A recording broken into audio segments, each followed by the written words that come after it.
সন্তান যে অনেক বড় সম্পদ, এটাকে আপনি মনে করেন? কেউ কি মনে করেন এটা সন্তান যে সম্পদ? মানুষের তিনটা সম্পদ আল্লাহ দিয়েছে, তিনটা সম্পদ, যে তিনটা মানুষকে অর্জন করতে হয় এবং এই তিনটা মানুষ প্রাপ্ত হয়।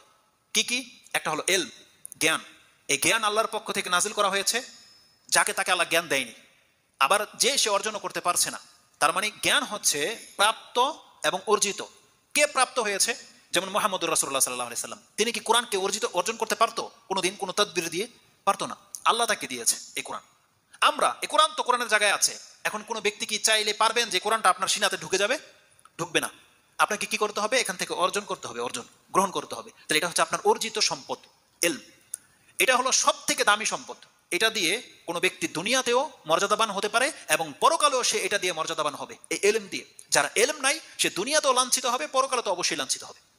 কিন্তু অধিকাংশ মানুষ এই সম্পদের দিকে ঝোঁকে না।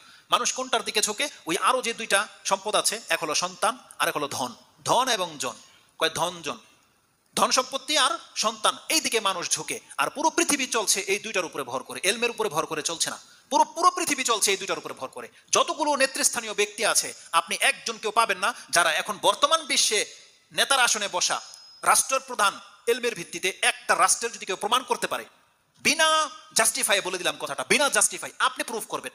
আমি আমার এলম থেকে বললাম, পৃথিবীতে এমন একটা রাষ্ট্র নাই যেখানকার রাষ্ট্রের নায়ক আলেম। দেখাতে পারবেন না আপনি।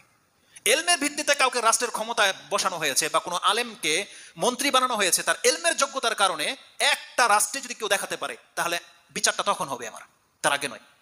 আনালে আপনি ব্যাপারটা একবার বুঝেন যে পুরো পৃথিবীর অবস্থা কোথায় চলে গেছে। আজকে সমস্ত রাষ্ট্রের প্রেসিডেন্টের নায়ক হয়ে গেছে হয় শক্তি, তার জনবল বেশি, অথবা তার টাকা আছে। এই দুইটার ভিত্তিতে তারা সেই জায়গাগুলোকে দখল করে নিয়েছে। এলমের মাধ্যমে কোনো ব্যক্তি সেই শক্তি পাই না, সে ক্ষমতা পাচ্ছেই না। সব ক্ষমতা চলে গেছে এখন মন্দদের হাতে।